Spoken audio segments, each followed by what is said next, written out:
Salut à tous, bienvenue dans l'antre, bienvenue sur cette seconde vidéo dédiée à la marque Lancer Tactical, une marque venue tout droit des États-Unis, une marque distribuée en Europe depuis une petite année, enfin une grande année maintenant. Dans la vidéo précédente, je vous présentais un modèle d'entrée de gamme aux alentours de 150 €.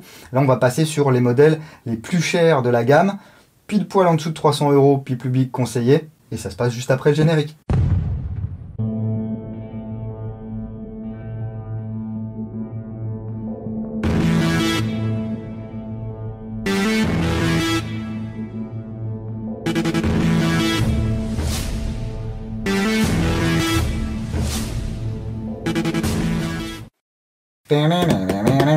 Donc Lancer Tactical, une marque américaine basée en Californie qui fait fabriquer ses répliques en Chine. Jusque là tout est classique. Il s'agit ici de Gen 2. Un abonné a fait un commentaire dans la vidéo précédente. Il a dit Lancer Tactical c'était vraiment très mal vu aux États-Unis au début parce que ça pétait, c'était n'importe quoi. Ils ont proposé des protections oculaires qui protégeaient rien du tout, qui n'étaient pas normées ni rien du tout, qui étaient même limite dangereuses. D'où cette Gen 2, et bien pour essayer de faire mieux et puis de pas être beaucoup plus cher non plus. Bon, moi je dois vous dire que Lancer Tactical, il y a un an je connaissais pas. Hein. C'est livré dans la même boîte que l'autre. À l'intérieur par contre ici on a de la mousse. Voilà. C'est beau hein. Il s'agit ici d'une réplique Lancer Tactical Proline. Et c'est la Enforcer Nightwing Skeleton Blue. Il y a également un modèle rouge et un modèle noir, si je ne dis pas de bêtises. Alors, regardez, hop. Comme sur la réplique précédente, ici on va avoir le mode d'emploi. Donc on a deux fois le même livret. Hein. On l'a en version anglaise, Lancer Tactical, et en version française ici, Lancer Tactical Europe. Donc voilà. Vous n'allez pas découvrir la vie. Si c'est votre première réplique d'Airsoft, n'hésitez pas à lire le manuel, c'est toujours intéressant. On retrouve également deux autocollants. Et puis un petit poster d'un côté, voilà, Nightwing Enforcer. Et de l'autre côté, une cible, je vais pas y arriver, voilà. Ensuite, on a deux chargeurs. Ah, c'est bien ça. Un chargeur mid-cap, 120 billes, coque acier, il fait quand même son poids, hein. C'est sympa. Il est gravé aux couleurs de Lancer Tactical. Et un chargeur court polymère, 70 billes. Made in China. Hein. Bon, j'ai déjà mis des billes dedans. Deux chargeurs, ça c'est pas un petit bonus, hein, c'est comme ça dans tous les packages de cette réplique. Ensuite, on a une hausse. Hop, je vous la déballe. Quand même, on n'est pas des barbares. Même si je vous en parlerai en détail plus après. C'est une hausse en plastique, flip-up. Voilà, que je poserai sur la réplique dans quelques minutes. Un patch. Voilà, les patchs, c'est beau. Un ressort supplémentaire. Ouais, il s'agit normalement d'un M120. Sachant que vous avez un M90 ou un M100 monté déjà dans la réplique. Y a-t-il une baguette de nettoyage? Oh oui! Regardez. Une baguette de nettoyage. Alors là, vous voyez peut-être parce que vous êtes des petites fouines de votre œil averti, vous voyez un ressort là dans le fond, c'est le ressort d'origine. En effet, je suis allé jouer le week-end dernier, enfin du coup vous voyez cette vidéo, c'est pas le week-end dernier, c'est le week-end d'avant, avec cette réplique, je me suis bien amusé sur le terrain avec, sauf que elle était à 320 FPS, vous verrez ça au chrony tout à l'heure, donc je me suis dit, moi je voudrais quand même m'approcher des 350. J'ai mis un ressort M100 là-dedans, ça sortait 330. Donc il est possible que ça, ce soit un SP90 de chez Gardner. Sachant que, dépendant des marques, 90, 100, etc., ça peut changer, c'est pas forcément des mètres secondes, même si normalement, c'est des mètres secondes, mais ça dépend du canon, ça dépend de l'interne, de l'étanchéité, etc. Donc voilà, pourquoi je blablate là-dessus, on s'en fout. Eh bien écoutez, on va découvrir cette Enforcer Nightwing Skeleton, dont le prix public conseillé est de 299 €. Je l'ai dit, à peine moins de 300. C'est bizarre. Voilà, c'est pour ça que j'avais envie de vous la présenter. C'est pas quelque chose qu'on a l'habitude trop de voir. Or c'est pas une copie CQR, c'est pas une copie de kit SRU ou quoi que ce soit. Enfin peut-être, mais voilà, c'est un design à part. On va avoir de l'alliage sur cette réplique, on va avoir aussi du plastique. Et le fait, justement, Skeleton, je vais vous montrer pourquoi, que ce soit allégé de partout, ça permet d'avoir une réplique relativement longue mais pas très lourde. Là on est à 2355 grammes sans chargeur pour une longueur comprise entre 830 et 900 mm. Moi je l'ai pas peiné, hein, je l'ai porté toute la journée. Et vous voyez avec tous les usinages qui ont été faits, Ils ont enlevé un maximum de matière pour qu'on soit bien. Alors, ce sont des répliques soi-disant faites pour le Speedsoft, des choses comme ça. Étant donné que je ne pratique pas moi-même et que je ne connais personne qui fait du Speedsoft, et que les gens que j'ai vu faire du Speedsoft, je les ai vus faire avec des répliques classiques, souvent montées en HPA. Donc je ne sais pas si effectivement ça correspond au look de réplique que les Speedsofters aiment bien. Donc si vous êtes Speedsofter, dites-moi si ça vous plaît. Mais effectivement, je pense que ça a été pensé pour que ce soit vraiment très léger, très maniable, pour que les gens qui ont besoin de se mouvoir rapidement n'aient pas à se trimballer 10 kg sur le terrain. Là, on est en dessous de 2,5 kg, donc à moins d'avoir un problème physique particulier, tout le monde va pouvoir se servir de cette réplique. Et si vous voulez gagner encore un petit peu de poids, ça existe en version un petit peu plus courte. Donc, que demande le peuple? Eh bien, le peuple, il demande qu'on regarde ça d'un peu plus près. Donc, vous avez un bloc à l'arrière, ici, cross poignet-pistolet, avec un marquage Lancer Tactical. Vous voyez, c'est assez particulier, hein. On a une plaque de couche ici en caoutchouc, des emplacements QD, un de chaque côté. Bon, le repose-joue, c'est moulé dans la partie arrière de la crosse, hein. Ici, on a un petit bouton de réglage. C'est une crosse qui est réglable sur 5 positions. Alors attention, parce qu'il n'y a pas 2 crans. C'est-à-dire que là, j'ai qu'un cran. Et si je continue à tirer, la crosse s'en va. Ce qui permet de voir qu'ici, on a une connectique Tamiya Mini et un MOSFET de protection. Ils annoncent qu'il y a un ETU, Electronic Trigger Unit. Donc peut-être, attendez.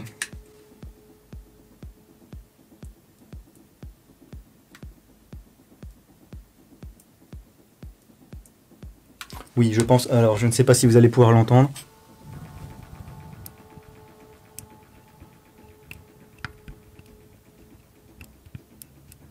Je pense qu'il y a un micro switch à l'intérieur. Je vous dirai ça quand j'aurai démonté pour la review dans l'entre-le-blog. Donc attention, lorsque vous changez de position, si vous changez de position sur le terrain, il n'y a pas d'arrêtoir à la fin. Vous voyez ici, on a bien les 5 crans.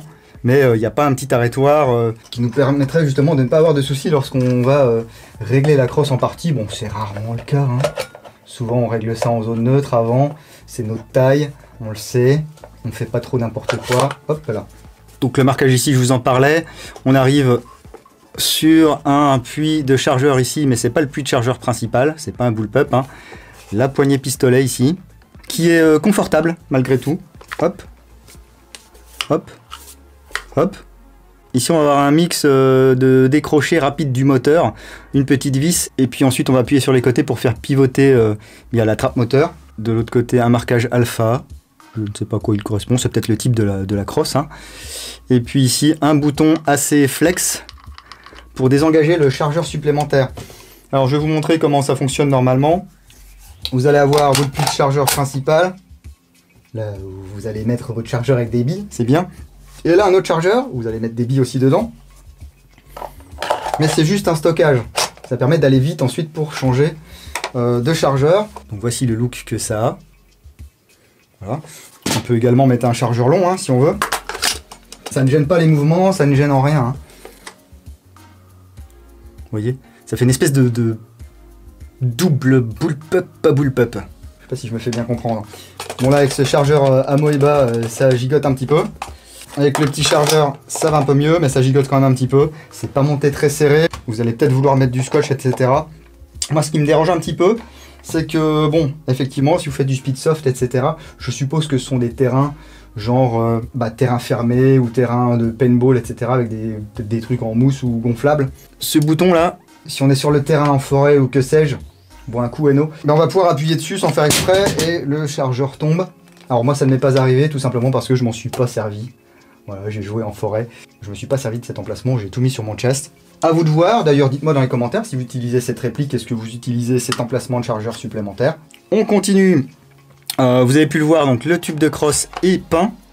Voilà, on est petit made in China. Alors c'est pas anodisé, ça c'est de la peinture, espèce de peinture à paillettes.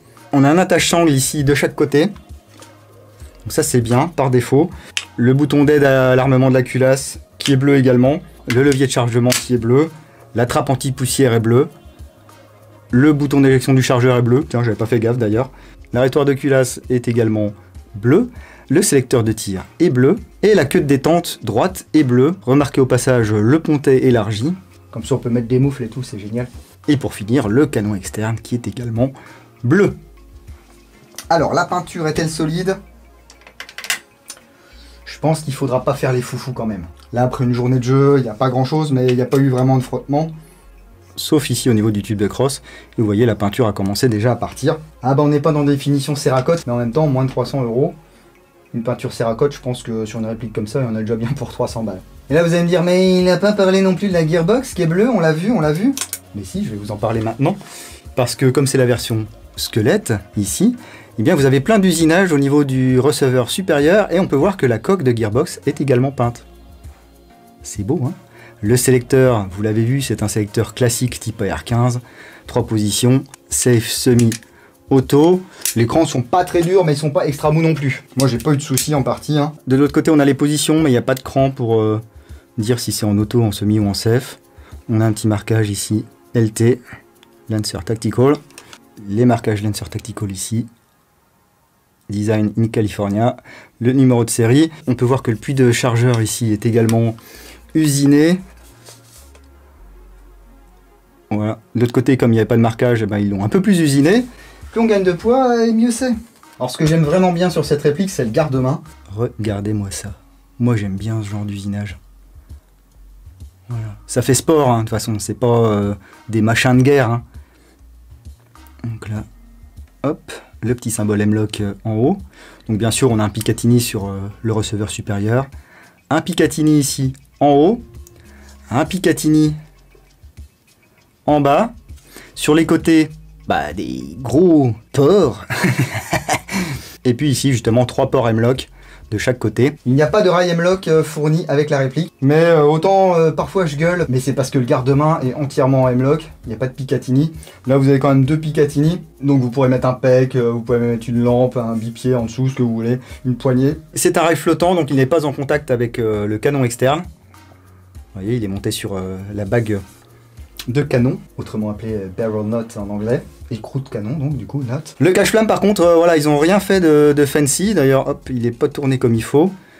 Voilà, c'est monté sur un filetage de 14 mm anti-horaire. Donc voilà, là, ils n'ont pas pris de risque de design. Je pense que le premier truc que je ferais, c'est changer ça pour mettre un truc un petit peu plus agressif, là, pour rester dans le style. Je vais lui coller sa petite hausse, là. Alors, il va falloir une clé Allen. Hop, ici, on tire le levier d'armement, on fait glisser. Il fait une chaleur, vous n'êtes pas chaud, vous? Je sais pas si c'est la lumière ou quoi. Bon, faut dire, il fait encore plus de 30 degrés dehors. Là, vous regardez cette vidéo, on a perdu 10 degrés mystérieusement. Il fait 8 degrés le matin, on ne sait pas pourquoi. Et oui, c'est le mystère de la météo, ça, les gars. Et voilà, ma hausse.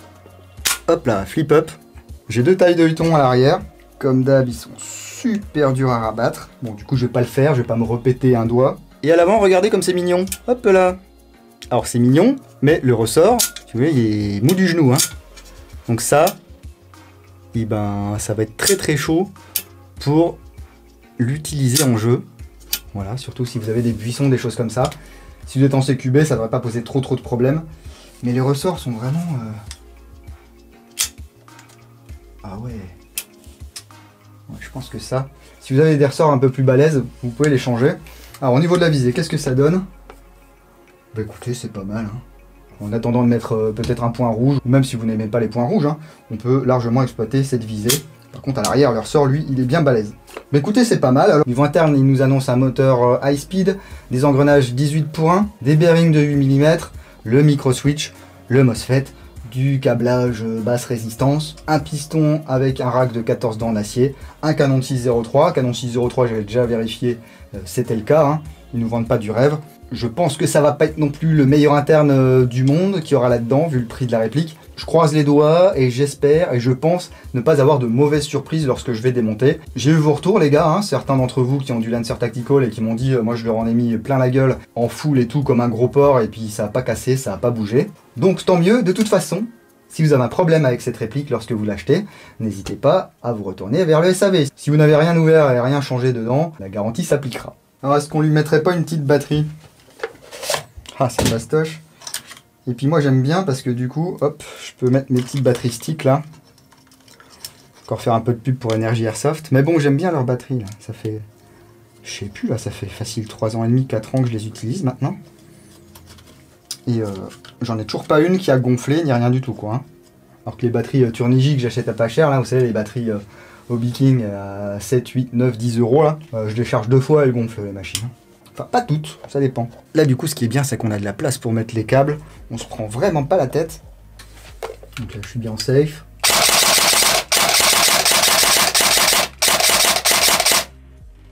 On est plutôt pas mal. Ça fait un bruit un peu bizarre. Je pense qu'il faudra que je revoie le calage du moteur. Vous voyez, avec une 11 volt 1, 1300 mAh, on est plutôt pas mal. Et là, je regarde cette trappe qui s'est ouverte et je me dis que je vous ai pas parlé du réglage pop. C'est vrai parce que comme j'ai tendance à prendre pour acquis que vous êtes abonné à la chaîne, voilà, on va tirer ici et on accède à la molette de réglage ici. Par contre, l'arrêtoir, je vous l'avais dit, il n'est pas fonctionnel. La trappe, elle tient un petit peu comme elle veut. Bon, c'est pas le truc le plus important du monde. Comme il n'y a pas de blowback, même si vous jouez dans la poussière ou quoi, ça va pas empêcher la réplique de cycler. Niveau changement de ressort. Eh bien, c'est rapide, oui. Il n'y a pas besoin d'enlever le tube de crosse sur celle-ci. Il va vous falloir un tournevis cruciforme long et puis une empreinte 6 pans. Et là, on va passer ici. Hop, enlever la cale. Bon, forcément, comme vous avez les câbles et qu'il y en a 3, 4. Oui, il y a 4 câbles. Donc ils ont mis de la gaine thermo, mais ça frotte un petit peu. C'est pas toujours facile, hein. Voici les pièces, les amis. On change l'empreinte. Je viens chercher le guide de ressort. On pousse, on est censé faire un quart de tour. Et ça vient. Hop. Oui, on est quand même sur une autre qualité que le modèle moins cher. On a un guide de ressort ici sur roulement et en métal. Ça, c'était mon M100, je sais plus combien. Je vais mettre le ressort d'origine. Et puis on va aller au chrony. C'est parti. Et avec le chargeur, ça va mieux.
Alors vous voyez, c'est un peu tout l'un ou tout l'autre, soit on est aux alentours des 310-320 fps, soit on est aux alentours des 420-430 fps. Du coup le ressort additionnel pour nous il va quasiment pas servir, à moins que vous soyez dans une asso qui vous autorise à jouer au-dessus des 400 fps en semi avec ce genre de réplique. Là je parle de la France uniquement, hein. Si vous êtes en Suisse ou en Belgique ou ailleurs, vous avez certainement des règles de puissance qui sont différentes. En France, c'est 2 joules max, mais sur la plupart des terrains, c'est 350 fps max pour du full, et entre 350 et 400 fps max, vous êtes en semi. On peut voir ici que mon traceur Chrony Ace-Tech BT passe. Voilà, ça passe tout juste, mais ça passe. Ça va dépendre du modérateur de son que vous allez vouloir monter dessus. Bon, ceci dit, c'est déjà assez long, hein, pas la peine d'en rajouter. Je vous mets un petit truc à l'écran là, avec la compatibilité des chargeurs que j'ai testés. Voilà, ça évite de passer encore 5 minutes à dire ça file, ça marche, ça marche, ça marche pas. On va essayer de gagner du temps parce que le ding il blablate. Hein. Hop, par exemple à Moeba, ça passe. Donc voilà pour cette Lancer Tactical Proline Enforcer Nightwing Skeleton en version bleue et en version longue. À peine moins de 300 €. On en trouve aussi à 290. Voilà, ça dépend des boutiques. On va avoir une réplique typée un peu sport, avec un look ma foi fort sympathique, en tout cas moi j'aime bien. Alors bien sûr, si vous n'aimez pas le bleu ou le rouge, vous pouvez prendre en noir, ça je vous l'ai dit déjà plusieurs fois. Moi j'ai choisi bleu parce que je voulais quand même que ça ressorte un petit peu pendant la vidéo, et puis tant qu'à faire autant vous montrer un machin un petit peu exotique. Hein. Donc n'hésitez pas à me dire ce que vous en pensez dans les commentaires de la vidéo. Moi je remercie encore une fois Lancer Tactical Europe de m'avoir envoyé ces 2 répliques pour que je puisse vous les présenter. N'hésitez pas à lâcher un petit pouce si ça vous a plu. Vous pouvez également tiper. Voilà, en bas il y a un lien, contribuer à l'antre, aider l'antre, donnez-moi de l'argent. Mais vous n'êtes pas obligé de donner du vrai argent, vous pouvez tiper gratuitement. Si vous voulez donner quelques centimes ou quelques minutes de votre temps, eh bien ça aide à faire vivre cette chaîne. Voilà, vous pouvez bien sûr suivre toute l'actu de Lance sur la page Facebook ou sur le site www.l'entredingo.com. On va se laisser sur un flyby. Si vous allez jouer ce week-end, n'oubliez pas, jouez sérieusement mais sans vous prendre au sérieux. Et moi je vous dis à bientôt dans l'Entre du Dingo. Peace.